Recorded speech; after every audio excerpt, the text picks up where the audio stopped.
feel like it's a shift happening for the creative landscape in Detroit. I mean, we've always been a creative city. We've always had creative community. But I feel like now more than ever before, there are more creatives who are present, who are vocal, who are building community, who are in spaces that other people aren't. And so I think it's a beautiful time to be a creative in Detroit. It's a lot going on in the creative economy here, but it's all good things, and I'm so proud to be here and be a representative and be someone who I feel like has been leading that charge.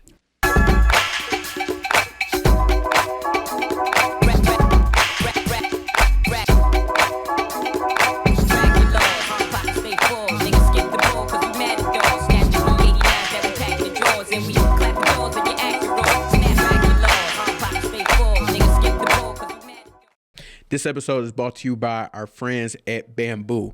Yes, I am sitting in the podcast room at the Bamboo Detroit location right now, which is where you have seen a ton of the Black Fridays podcast episodes. And the reason that is because Bamboo has been Black Friday's creative hub for the last couple of years. However, it's much more than our creative HQ. It's home to hundreds of entrepreneurs, creators, thinkers, and doers just like yourself. Now, whether you need a private suite that's customized to your liking so that you can effectively get work done, or if you need a space to be able to host a meeting or a conference call, Bamboo has flexible, creative spaces and a supportive community to match. Now, if you don't get anything from this message, I need you to do this right here. Go ahead, click the link to check out Bamboo's selection of private suites at any of their locations. That's right, any of their Bamboo co-work locations. And you can also find a link in the show notes as well to get those details. And it's time for you, that's right, you to join the Bamboo community.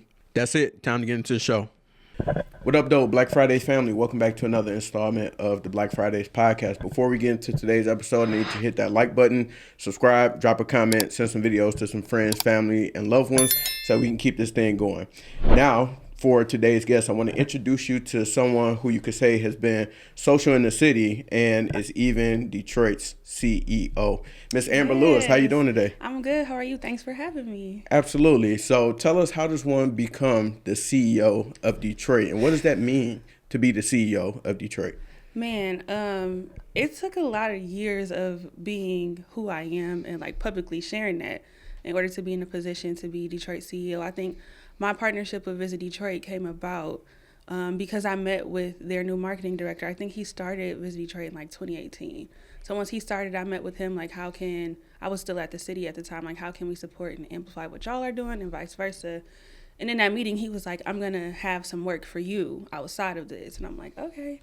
Mind you, that's 2018. It's 2025 today.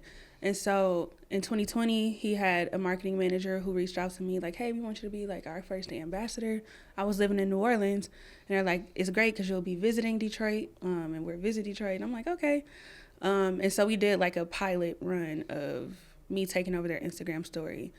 But in the meantime, I'm still doing the work of like sharing my perspective of the city and places to go, people to know what I'm doing. And so it makes me still be relevant. And then in 2024 is when they reached out again. Well, actually 2023, they reached out again and were like, hey, we actually have the team to support managing this partnership. Like, let's do it and figure out what it looks like. And so it was maintaining and managing that relationship, but also like me still doing the work of whatever is presented in that partnership without the partner. So that when the partner is ready, they want to partner and see value in that. And I feel like for a very long time, I've just always represented Detroit in a way that is authentic. And like, you got to think back 2018, this city was very different. People weren't talking about it in the way they were today. And so I was able to carve out a lane for myself. And that's what's allowed me to be in a position to be a CEO today because, I've just been doing the work. And as far as your partnership with Visit Detroit and being having the title of CEO of Detroit. So what is breakdown CEO and then also that partnership and how that came about? Yeah, so the partnership with Visit Detroit, Detroit CEO stands for Chief Energy Officer. They originally approached me to be a nightlife ambassador. They like, we know you a party girl. You always love going out. And I'm like, girl, I'm tired. I don't know if I could commit to that. And so I'm like, I know I wanted to talk about wellness and talk about businesses and spotlighting other things that were extended beyond nightlife. And so they're like, okay, what kind of role can we come up with? And so it was a really collaborative approach to figure out what this ambassadorship will be called and what it looked like. But it would really like, I'm building out what the infrastructure for them working with creators looks like. And so when we first got started, it was like, okay, we're going to do a video a month, or sometimes we did 2 videos a month. Now we're at a monthly video cadence, but we're also looking at how to expand the role of the CEO for 2026. It's more than content or creating a lane for other creators. It's like, how do we really amplify the gospel of Detroit globally, and how can I be a conduit of that? And so I'm really honored to like be in this position to do this work. Again, it's like a culmination of having a relationship with this brand for over the years, of me still doing the work without the partnership, because it was true to how I wanted to show up online and in real life, and them noticing, right? And so it's a beautiful partnership to have, and I think it's definitely helped to elevate my brand, but also to elevate this beat, baby, but also to elevate the work that they're doing as a tourism board and shining a light on what's going on here in the city. Dope. So let's take a step back, because you're what I would deem a multi-hyphenate creative, and you have been able to create and put on for the city in so many different ways. When would you say that your creative journey, or the essence of you being a creative, started? Is that something that happened right out the womb, or did it take time for you to even get into that? I was thinking about this concept earlier, because I feel like some people grow into who they are and some people who are always who they are. And I feel like I'm somewhere in the middle. Like, I remember as soon as I knew how to write, I was writing my first song and performing it for my mom and my grandma. When I was a kid, I would be selected to be like a lead in a play at church, and I would be so mad. I would be like, I don't know why they picked me, and fussing to my grandmother. And she's like, you just don't know. This your talent and this your light. And so once I started doing that and like giving speeches in the pulpit at church as a young age, like, I just felt like myself, and I've always done that work since a young age. I threw my first party when I was in the 5th grade. And so I've just been a continuation of this. I've been on leadership boards in high school and in college, and managing social platforms and running organizations. And so I feel like everything I'm doing today, I've always done, but it's just in a different space and in a different light and perspective. Now, talk to us about Social in the City, the business and brand that you have built over the years, and has been able to culminate sort of a creative community, as well as be a part of some great activations, campaigns, initiatives around the city. So could you break down Social in the City for us and what that looks like? Yeah, so Social in the City is my brand. It's my personal brand that has kind of turned into a creative media agency. I remember I did my first brand partnership in 2013. I was still in school. Influencer marketing wasn't even called influencer marketing. But once I started moving back to Detroit in 2016 and sharing my perspective, people was hitting me up like, hey, can we pay you to come to this event or talk about this thing? And I'm like, yes, you can. And so I started to do the work, and I'm like, okay, I need to make this an LLC. At the time, I was there to be Glam Online, and I went to a workshop with Charlie G and Bria, and they were talking about like brands and building your brand and building your brand partnership. So we were at a round table, and out of that, Social in the City was born. And so I changed my name, and I just continued to like share it in the same ways that I was doing. But at some point along that line, I was the playlist princess, curating music. I was doing my own events. I was modeling for a lot of places and hosting a lot of events at that time. And so Social in the City also came from like me doing social media for the city. It was this 2-pronged approach of like being a girl who's social, who's a party girl, who's at the events, but also being a girl who's the voice of the city online. And so that comes from like having an advertising degree, doing a lot of internships, managing social media in undergrad for anybody who would let me. And so together that kind of encompassed what Social in the City was. And then today it's just bloomed into all of the things that I thought about when I was developing this brand. I'm like, I want to work with Cadillac, and I want to like all the things that I wanted to do as a business I've done. And so now it's time to dream bigger and do more. And that's what we're looking at now, with looking at a global lens for creators here in the city. Very dope. And we're going to get more into your journey, but now I want to introduce my favorite part of Black Fridays, which is Freestyle Fridays. Okay.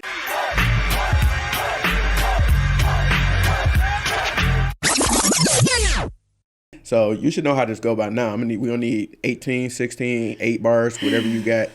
Let's do it. Let's do it. I know you be going crazy on the karaoke, so you one of the people I've seen from videos that actually go to karaoke and really be singing, and you're not there for play. So if you would like to sing a song, do some poems, or give us a rap, you can, or you can do our rapid fire questions. It's up to you. Rapid fire questions. All right, bet. So, would you deem yourself an extrovert or introvert? Extrovert.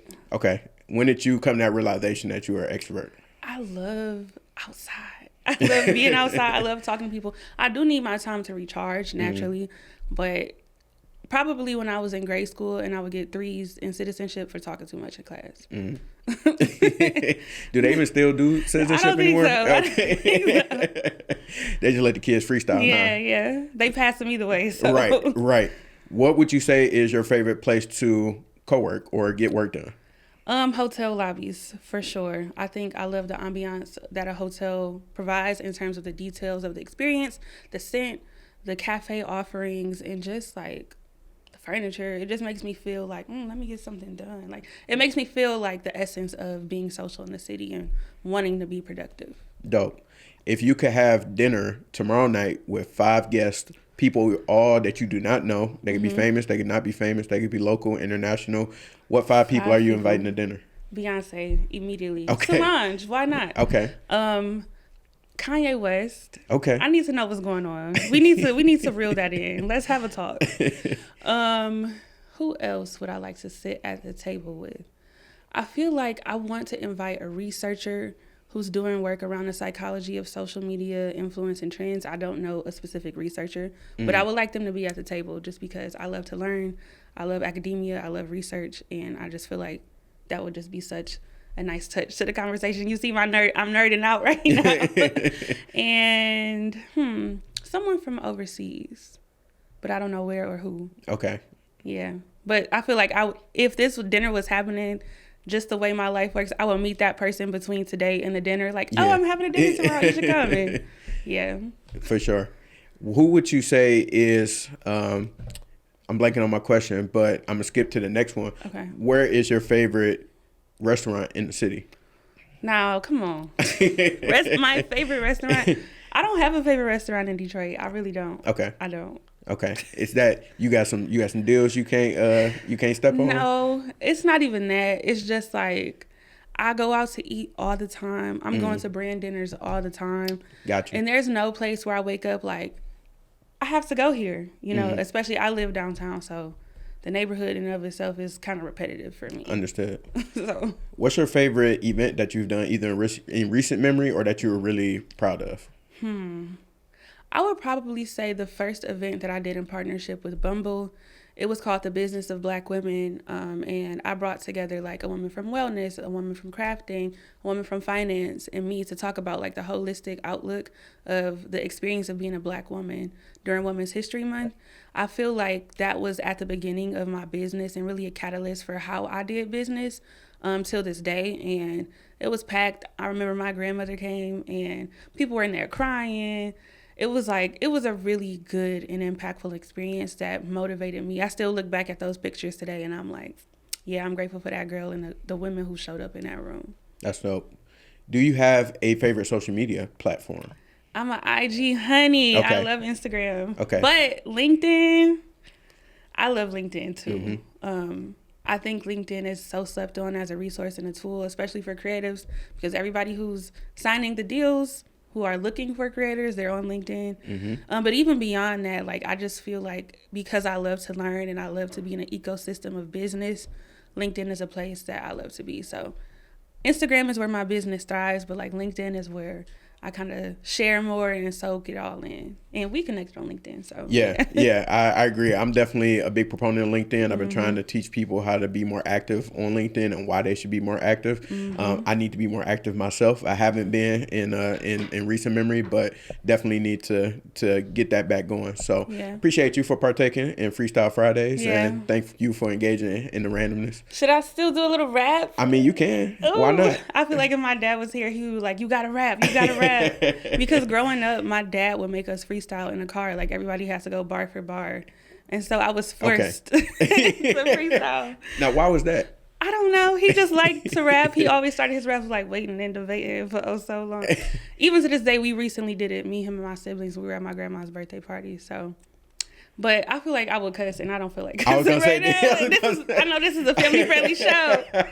I was gonna say, did he have y'all do clean raps, or he let y'all curse a little bit too? We kept it clean. Like if it was Okay. a word in there, we would kind of be like, mute it yeah. out. Okay. But yeah. Shout out to Pops. Shout for out sure. to my dad. So we talked a little bit about your creative journey overall, but you also mentioned that your dad used to have y'all freestyling and Yep. advice that you got from your grandmother. Did you grow up in a home of creatives, entrepreneurs, anything like that? Like, what did that look like for you coming up? Yeah, so both my parents actually work in the automotive industry. But my dad, like I said, would encourage is a loose word. He would force us to freestyle. And my aunt and my godmother were both singers. And so I grew up listening to them sing. But I also grew up with my grandmother as an entrepreneur. And I feel like I talk about her all the time because I said this at her birthday party. She just turned 80 last month. I'm like, I never knew you to have a job.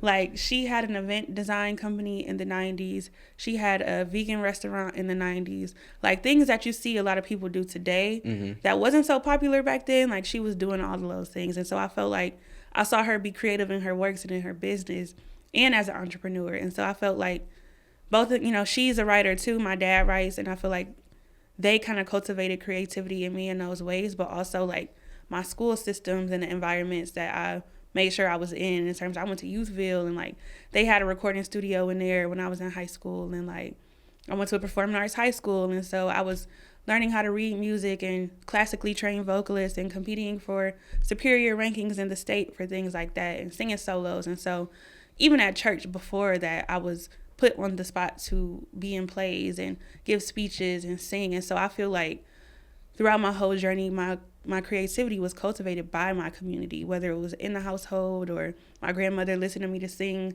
the gospel songs I was writing at 5, or in school and in church or in my community spaces. And so it was a holistic approach of like feeling like I was supported as a creative. I also did like the Anita Baker Jazz Vocal Program when I was in high school, and being a teenager, I was performing at the music hall and hearing myself sing on the radio, and like there were so many opportunities to support creative youth, and I took advantage of them. And I feel like even having that kind of initiative is what exists in my business today. Like, there are so many opportunities, but you have to be willing to take advantage of them. And I'm grateful for all of the people in the community who supported those things when I was a kid, because it made me confident to be able to do it today. So, and beyond creativity, my dad used to just always tell me, like, you're Amber Lewis, you can do anything. And so I've always believed that about myself. And I can notice the difference when, people don't have that kind of belief enforced into them, or you have to learn it on your own.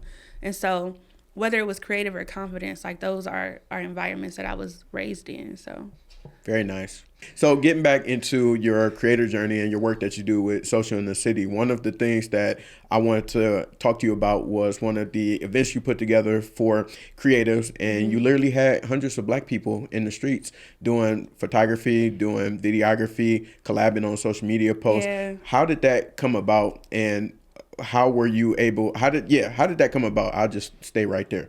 Okay, so I think about photography as a medium. I've always loved a photo, right? I think that's a big part of being a content creator, but it's also a big part of archiving history, of documenting what was going on, who was there.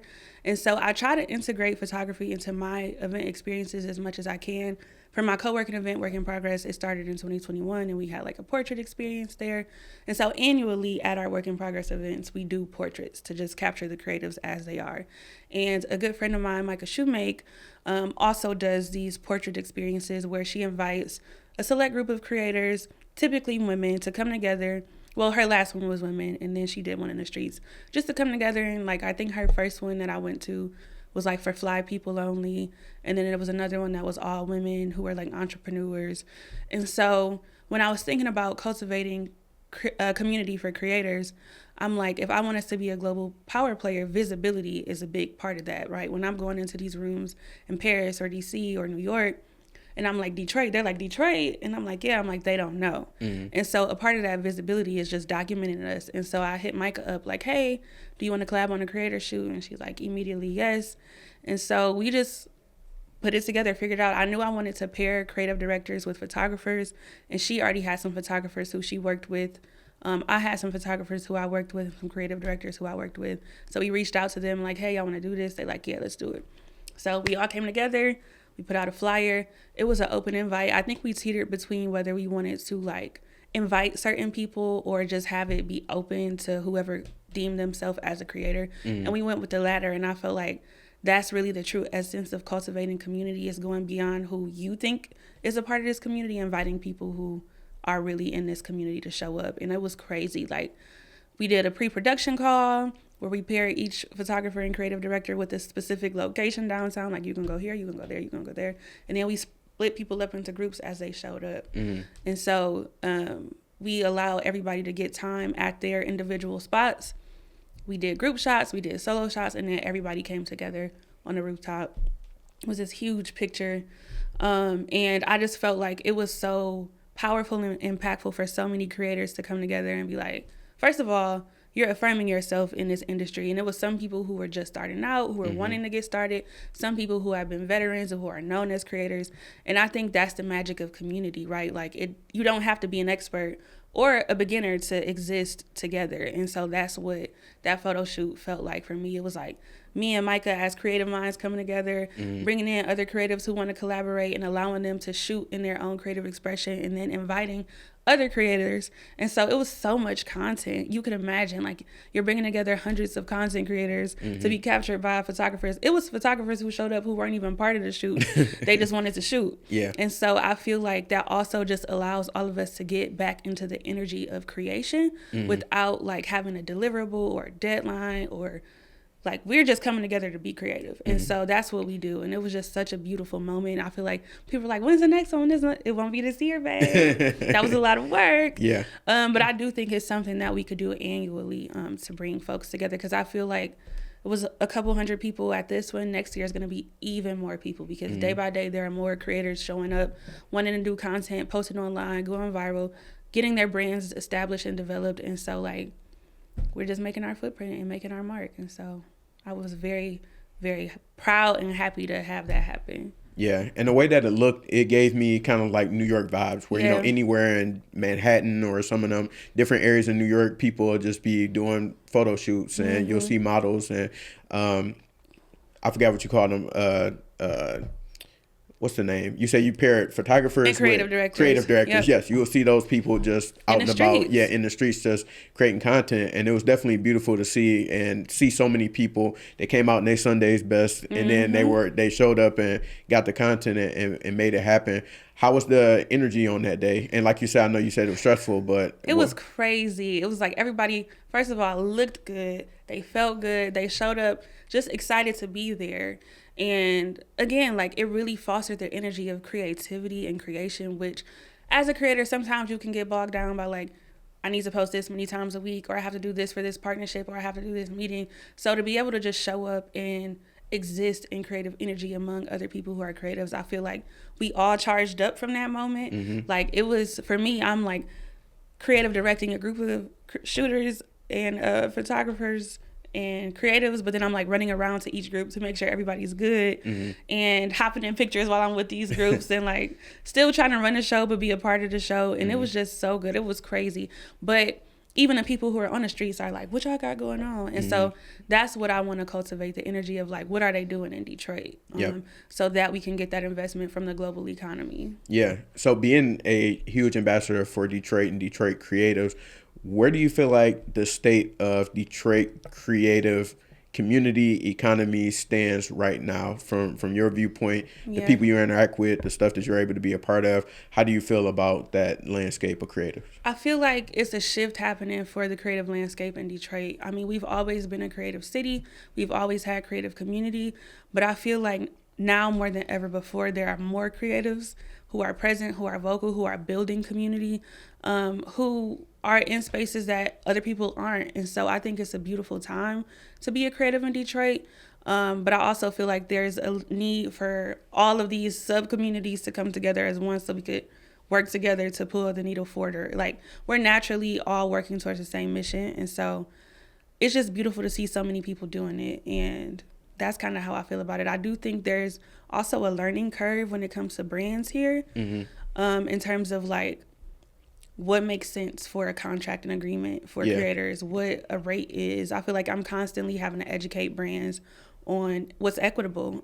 But I know a lot of brands come to me first for partnerships. So by me doing that education, it makes it easier for the next person who comes behind me. So it's a lot going on in the creative economy here, but it's Yeah. all good things, and I'm so proud to be here and be a representative and be someone who I feel like has been leading that charge. For sure. And so I believe we graduated college around the same time. I graduated 2013. What year you graduated? 2015. 2015. So that was the time frame that I felt like was the era of, at least for me, coming back to the city from Ann Arbor, being able to understand like start to see more of like an emergence of creative, whether it was in music and independent music or independent artists. And then we started to see some of those brands like, for example, DSC, also Phil Simpson, like start to emerge during that time frame. And then you fast forward now, and that's kind of like the norm with Sheefy McFly and like a Phil Simpson and all of those dope artists.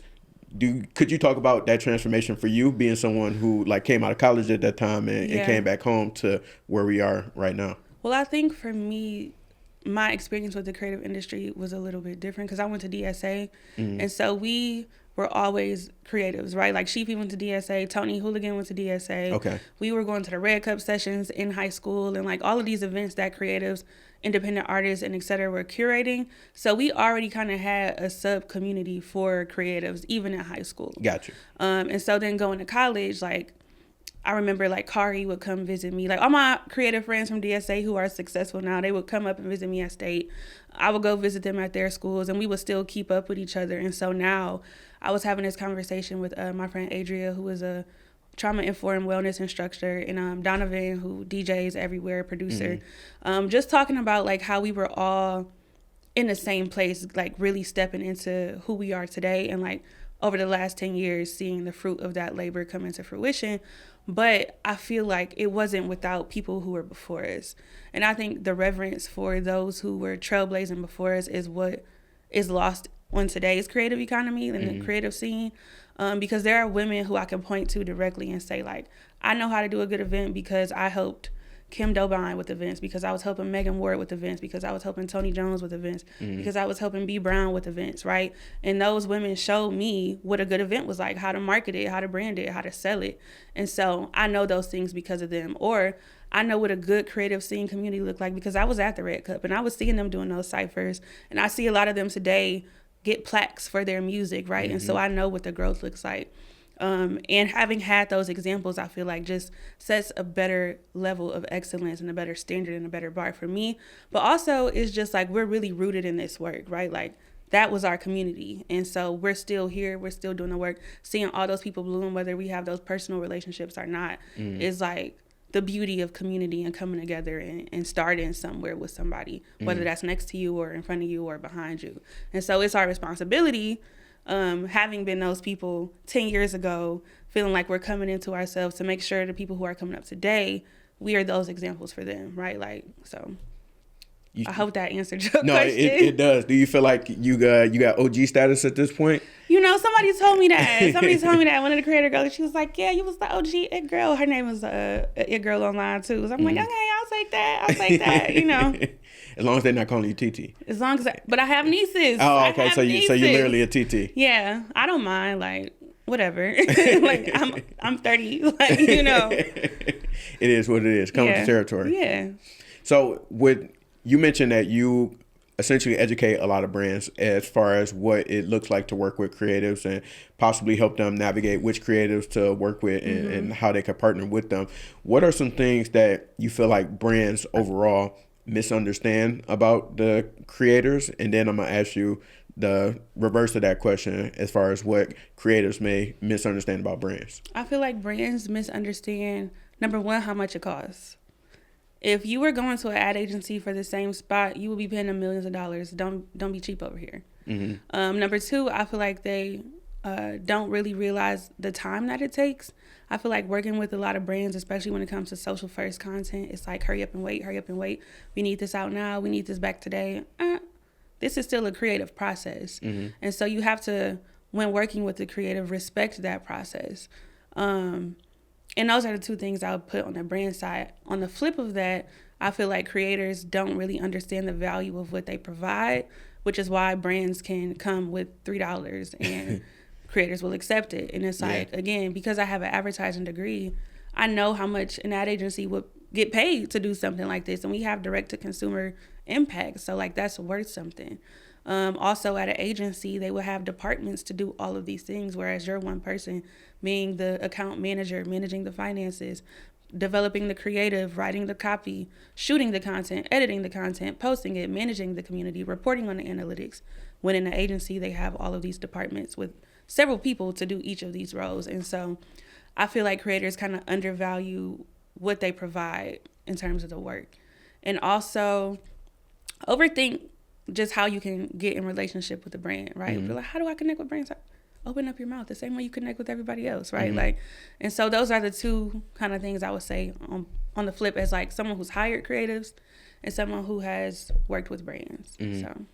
So speak in that same vein, I feel like you gave us some key points to the question I'm about to ask, but I want to know if you might be able to walk us through what a path would look like in terms of the no BS guide for a creative to get to the bag.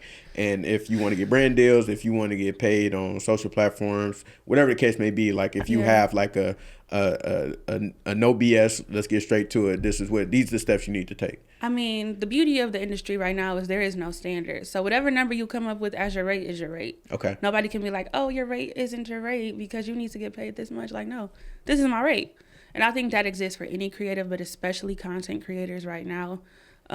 There are some brands who I've like sent my numbers to and they're like, oh, we've had other creators respond at lower rates. What that got to do with me? I'm not other creator. Go work with them. Like, this is my rate. You're going to meet it or beat it. And I think that no BS is like having that outlook on it. Like a lot of times people are afraid to say a number because they don't want to lose a deal. But like you have to go into this with the confidence and the value of yourself in order to know like, okay, if they don't come with what you need, whether it's number or whatever you negotiate in terms of amplification or whatever you need to feel good about a partnership, you can be okay with walking away from it. I think a lot of times people are so desperate to get partnerships that they sell themselves short and then end up resenting the work because they didn't get what they needed out of it. And that's with any relationship or partnership, not just brand deals. Yeah. And so all of this kind of starts with yourself, like how you view yourself, how you value yourself, how you communicate your value, how you understand what you provide, and then you naturally communicate those things, like where you exist in that realm. And so the no BS guide to getting brand deals is like you got to be good with you, flat out. Because when you're good with you, you're okay with no's. You won't look at it as rejection or I wasn't good enough or I missed out. You look at it as, okay, that wasn't for me, but something else will be. And you also are okay with saying my rate is my rate. You can be open to negotiation. You don't got to be strong arm, but like being confident in the value that you provide and knowing what your number is. I'm not going below this. Yeah. But also like, because I'm not going below this, I'm going to start up here. Yeah. And so you just got to, it's just a checks and balances game with rates and with partnerships. But I think the biggest thing is making sure there's alignment with your brand, yourself, and who you want to work with.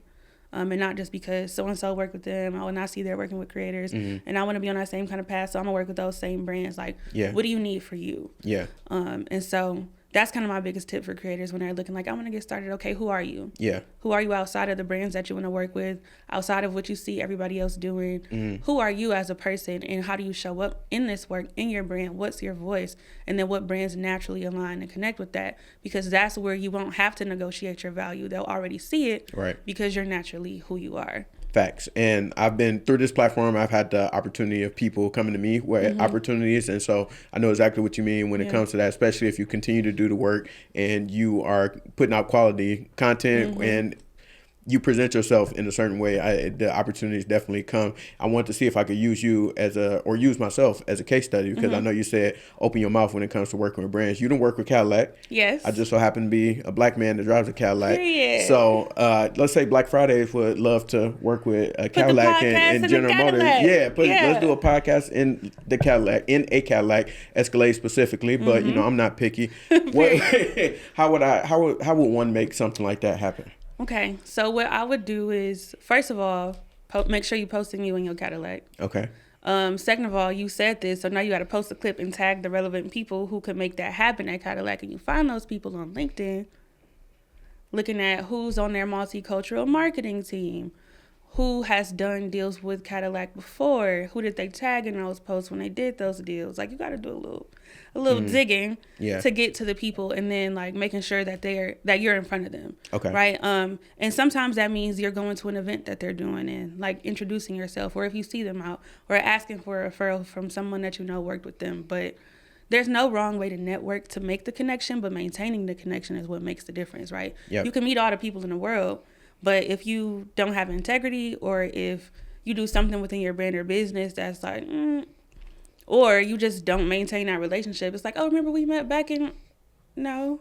Why would I remember when we met 10 years ago and that relationship wasn't maintained? And right. So even if it's online and you're like engaging with their content, or like I said, tagging them in yours, it's just like any other business, it's the nature of relationships. And so that would be how I would go about it. And then, of course, you could put together a deck and you could share it, pitch it, like figure out what you want to do specifically, and, take the business end of it. But it all stems from knowing who to send it to and having access to those people. Yeah. So should I make a video of doing an episode in the Cadillac and then tagging these people and sending it to them? Yeah, because honestly, you remember that guy who was doing karaoke in the Cadillac? Yes. He wasn't doing that in partnership with them at first. He was doing that as himself. And like, that's what I mean by you have to show up as you in the work. And then Cadillac saw like, yeah, we got to get him on here. He was doing that with or without the brand. And so that's kind of like proof of concept is always going to win, because even when you connect with them, you can send them an example like, oh, this is what it would look like. Yeah. And everybody's not a visionary thinker, so you could tell them all the details, but when they see it, that's what makes it make sense. Now, how do I package my value? What advice do you have for people to package your value? Because obviously there's metrics like how many followers you got, all that type of stuff. I don't have the biggest following, so obviously I would have to be able to bring the whatever numbers and then whatever I deem appropriate value for what I'm trying to do. How do I piece all that together if my number's not jumping out the gym? I think when I think about value and data, it's quantitative and it's qualitative, right? Your qualitative is your metrics, your numbers, your followers, how many episodes, all of those kind of things. But quantitative is your impact. Like, what are people saying? What are people taking away? Who did you work with? What's their reach? Like, what's the amplified reach based on that reach, right? Like, that is what kind of, to me, tells the story more. But also looking at the initiatives that a brand has, looking at like the values that they're already invested in and seeing where there's alignment and making sure that's included in your package, if there is alignment, right? When I worked with Cadillac, I looked at my bio and I looked at their bio, and I did like, when I worked with them, I brought 4 brands into the mix. It was Visit Detroit, it was me, it was Cadillac, and it was Huntington Place. And so, but when I was writing this script and looking at our bios, there were so many words that were the same that I had never seen any other brand use before. I'm like, oh, me and Cadillac locked in. Like, I'm a Detroit girl, so you already think that. Right. But when you look at like how they talk about themselves, they're positioning the brand, and I'm like, this is how I talk about myself. It just was a perfect marriage of that. And so researching what beyond like product, but mission, vision, values, what are they invested in? What community orgs do they already partner with? And seeing what the alignment is and including that in your package, I think makes all the difference. Because even when a brand reaches out to me, when I see they've done their research, they're like, oh, they're referring to my content or they're using language that I've used in posts, it makes me more inclined to want to work with them, because it's like you actually know me and you're not looking at me from a vanity metric space. Like, you did some research. Even if it was scrolling you did some research to be able to speak to what I say. Right. And that to me makes a difference. Cadillac aside, do you have any other partnerships or brand deals that you've done that you really enjoyed and was able to create a fruitful relationship with?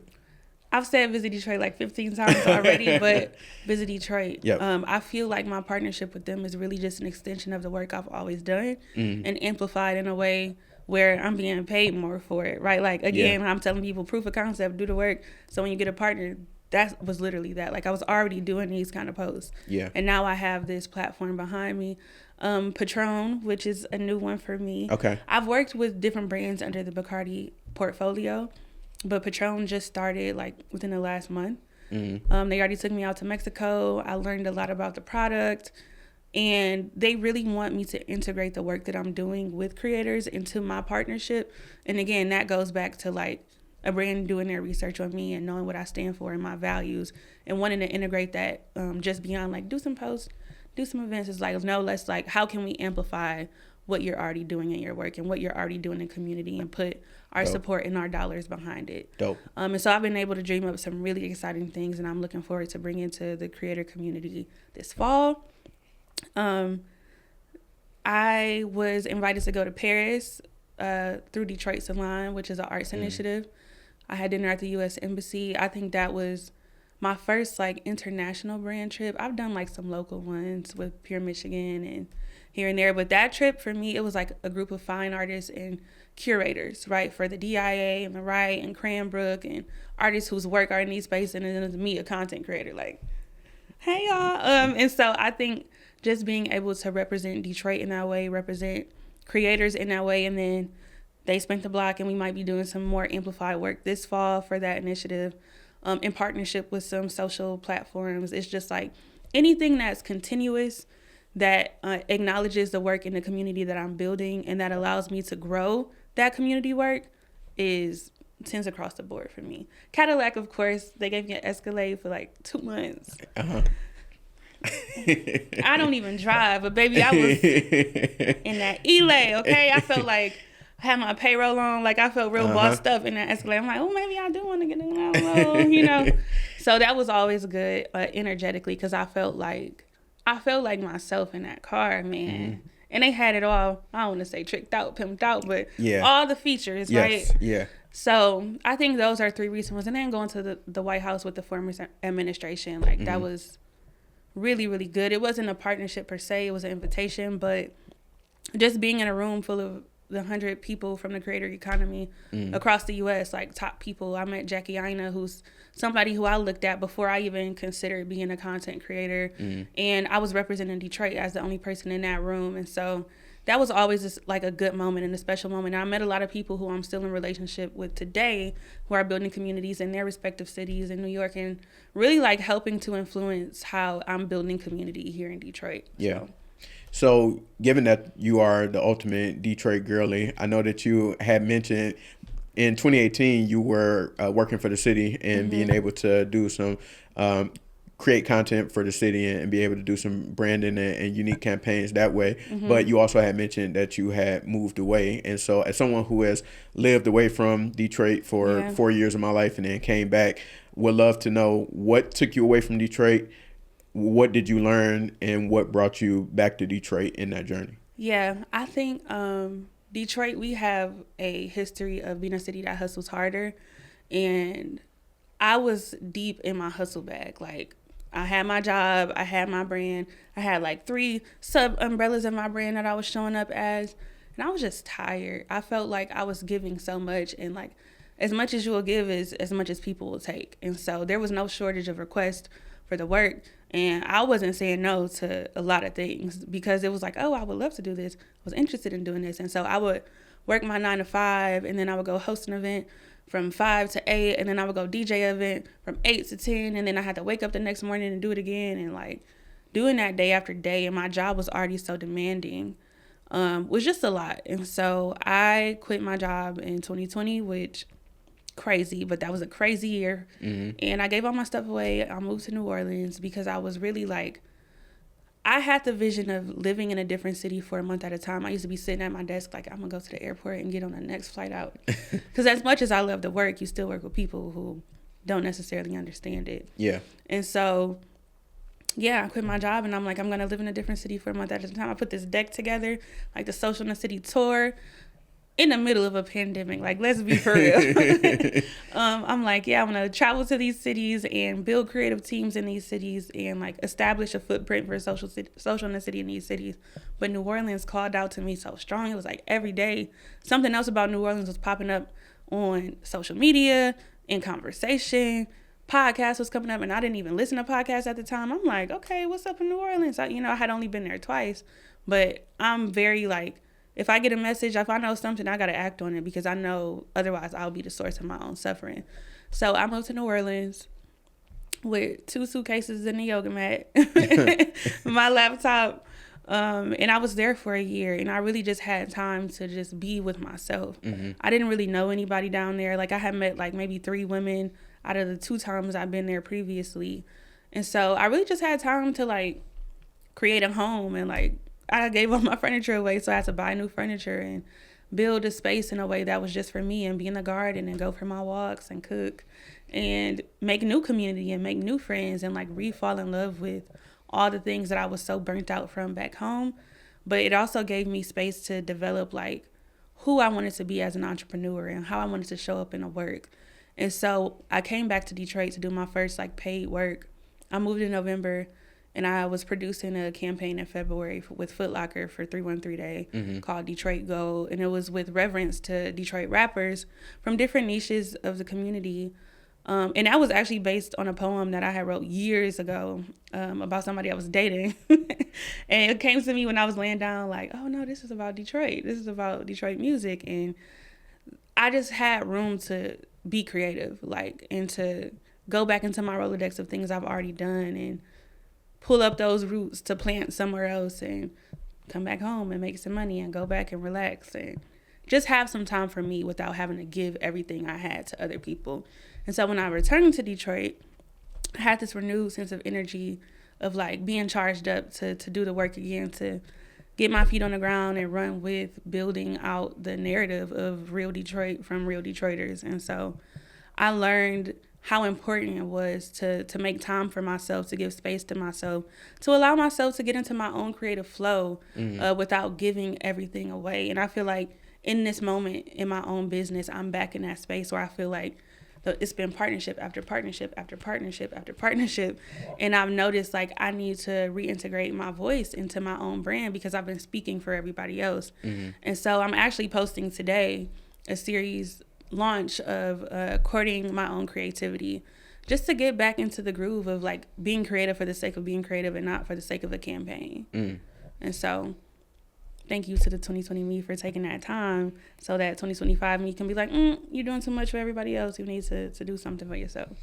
That's dope. And that's one of the reasons why I wanted to ask you that, because I think that living away from me also gave me kind of like that serenity of being able to slow down. You don't have as many commitments and things that you have to go to, and the hustle and bustle of, working, family, friends. Yeah. And it don't let you want to be an entrepreneur on the side too. Like it's just a lot of things going on, but being able to have that space away and kind of being able to sit back, you get a chance to really learn a lot more about yourself and what it is that you really care about, what charges you up, and what brings you passion. And my next question was going to be, how do you keep the creative juices flowing? Because I can only imagine, like, you do this for work, obviously. This is your career and your passion, so it may not burn you out as much, but I can only imagine that, you're working with different brands, you're working on different stuff for yourself, and then, of course, you got to live your life outside of that. How do you keep the candle burning to make sure that you don't experience a similar burnout?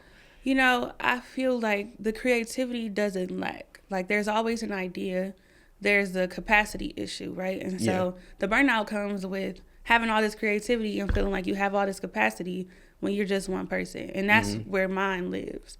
I don't ever have a shortage of ideas, right? Like at any given time, it's 17 things that I could be doing that are in all different directions, but having a focus to show up fully for one of them is like how I don't burn out, right? Like I'm going to be doing a lot at all times, right? Like working on different things because that's how the business keeps growing, but also being realistic with my capacity and also just making sure I have time for my own creativity, right? Like I'm going to go do something with my hands to get out of my head. I'm going to do a craft, or I'm going to get in the studio and have some fun and like make some music, right? Like making sure I do what fills me up so that I can pour out into community.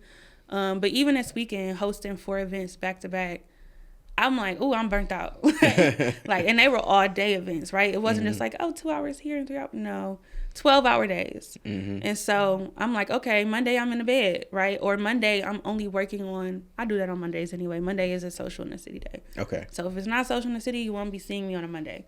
But making sure that I reserve time for myself so I can have room for creativity. And writing for me is a big tool of creativity. It's a big tool of expression. I've always been a journalist in that way, like being a kid, having diaries that were toys with a little lock on it. So I've always been a writer in that way. And so that's a simple thing that I can do to bring me back to myself and bring me back to my creativity, and then allow me to reflect on where I was or where I'm going or where I've been. So, and then I go for walks.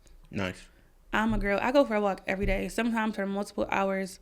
because it's a way, again, to get out of my head and to get into my body and get into my environment, notice new things, see the city from a different perspective. Every day is different, especially downtown. But it also allows room for mental clarity, right? Like when I'm walking, I'm thinking of new things, or I'm like finding solutions to problems, or I'm going to the water, which is a good source of peace for me. And so figuring out what in my toolkit helps me to not only ground myself, but to tap into my own creativity. And what I'm working on now is building structure and discipline for my creativity, right? Because we can have all the ideas in the world, but how do we bring them to life? How do we execute and implement them? And that comes from like systems and structure, right? And so I've been figuring out what that looks like for me as a creative outside of an entrepreneur, so that I can act on some of the art that I want to do. Do you have a team that you work with? I do. I have an assistant. She's been working with me for a couple years. I have a videographer and photographer who I've been working with for years. And I have a creative assistant who works with me per project. And I've talked to like some interns, social media managers. I have a lot of needs, but I gotta have a budget to reflect those needs. And I know a lot of people just want to work. I've been that girl a lot for a lot of the people. Yeah. But I'm a champion for equity and wellness. And so I want to be able to properly accommodate people for the work. Like if we're doing a pilot of something, okay, but like we got to make sure you get paid, because otherwise you won't be sustainable and you'll be burnt out from showing up to do all this stuff without being able to sustain your livelihood. And so I think the next kind of things that I would like to have within my business, one, I would love a manager. People always ask me to manage them. I'm managing myself, babe. It's a lot going on over here. But I would love to have a manager, whether that's an agency or a person who really knows the business and who has time to focus on me. I think that's my biggest concern with getting representation, is like people have so many clients that, you know. And I would also love like a production person who handles the logistics for the shoots, for the partnerships, for the campaigns, that also has a creative mind that could contribute to ideas, and then a social media manager. My God today, if I had a social media manager. And as much as I know and love social media, I also understand capacity. I can't be the CEO when I'm also making a post every other day, right? Like, and so all of this is capacity building to really be able to step into the full vision of the next iteration of the business. I saw a video recently where you talked about you want to bring, I believe it's like 250 billion or something along those lines, creator economy, some of that piece of that pie to Detroit. So I wanted to ask you, what's your outlook for the future of creatives being able to get in on that piece of the pie here in Detroit? Yeah. So for me, like Detroit has influenced everything in this world. We created the cars. We created the modern pop sound, fashion, like that's us. And so there's no reason why we shouldn't be looked at as a global power player in this creator economy, right? And I spoke to this a little bit earlier. When I have to go to DC or to New York or to Chicago or to LA to have these experiences for creatives, for creators that brands are directly supporting. And I know it's easier because within the ad industry, those companies already exist in those cities, but y'all can come to Detroit. And so my vision for that is like having the infrastructure to support that here in the city of Detroit, and also having trained talent to be able to meet the needs of the infrastructure, right? So it's kind of a two-pronged approach. It's making sure these brands and companies see us, know our value, and invest in us, and it's making sure that the creators and creatives are ready for that type of investment. So they're good with their confidence and their value. They know their rate. They know how to negotiate. And so it's a two-pronged approach of like leveraging the relationships that I have in the rooms that I'm in, but also educating the people who are here to make sure they're ready for that. Love that. So how can people actually catch you being social in the city? So tell us about your co-working event series that you're doing right now, and then also any other events that you got coming up. So Work in Progress is my free co-working experience to kind of combat isolation and also like allow people to focus in an environment with like-minded people, make connections. It's for creatives, artists, entrepreneurs, corporate professionals who work from home, anybody who has something to do, who needs somewhere to do it, right? And this iteration of it is a summer tour where we're taking it to community spaces that already exist for us to do work in, but they're underutilized because people just don't know about them. And so the next one is the Love Building. That is tomorrow, which I think this will be out after that. Yep. The one after that will be in partnership with the Detroit Riverfront Conservancy at Valade Park. They do a co-working event there already, but this is separate of that.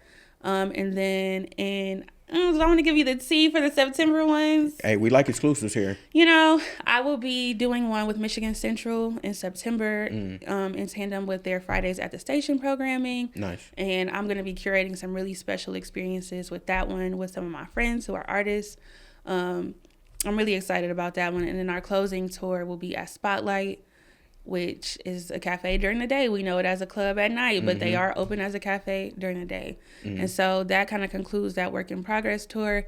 I do have some other workshops and events coming up for creators and some incubators programs for creators as well that I'm really excited about. Very nice. Real quick, I got to ask you, because you're familiar with Spotlight, do you know the man who is always there? That's just dancing. In that vest? Yeah. What is his identity? We don't speak with words, but we speak with body language, okay? So we know each other in that way. I'm a girl that loves to dance. If you see me out, I'm going to be dancing. For sure. And so not as much as him. Yeah. But yes. You can respect I respect it. Like, game. you outside to have a good time. You're not bothering nobody. Yeah. It's a TikTok video with him in different places in Detroit, just dancing, just being him. Yeah. Same fit, everything. Do you remember that older couple who used to come to parties and like do salsa dances? Yep. I feel like he's like 2.0 of them. Like if those people were at your party, it's like, okay, I'm doing something right. Right. So, yeah.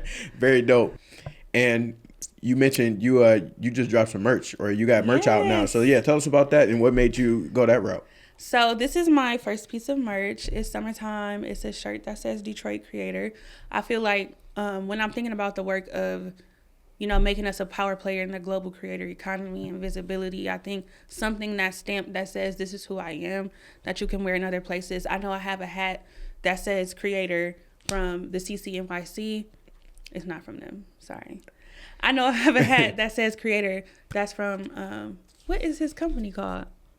I know I have a hat that says Creator from the Creator Economy NYC.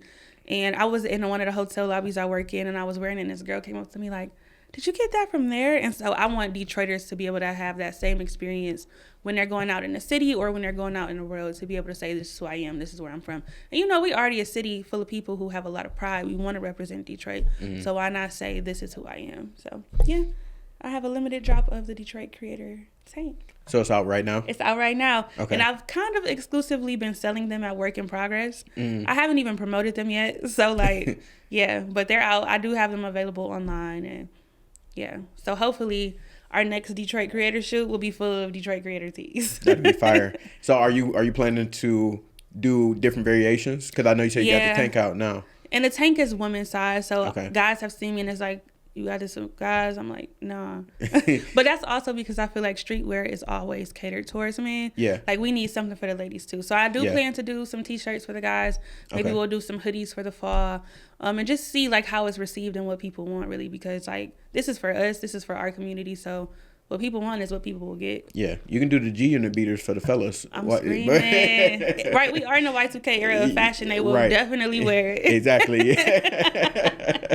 So how can the people get in contact with you? What's your website, your socials, all that contact information? So you can follow me at social, the letter N, the city, and my events page at sntc.events, socialinthecity.com, which I've never talked about my website because I just made it a couple months ago. I've never had a website before until now. I don't really use it yet, but it exists. Okay. So yeah, go check it out. And Very nice. That's where you can find me. Very nice. Well, Amber, we appreciate you pulling up to the podcast. This was very insightful and helpful. Hopefully the creators, entrepreneurs, people listening to this will be able to take some gems from it. I'm sure that they will, but really admire and appreciate the work that you're doing in the city to push the needle forward for those people who create no matter what the medium is. Thank you so much. Thank you for having me. Yeah, this was great. Absolutely. Everybody watching, listening, we're going to tap in with y'all soon. Peace. Bye.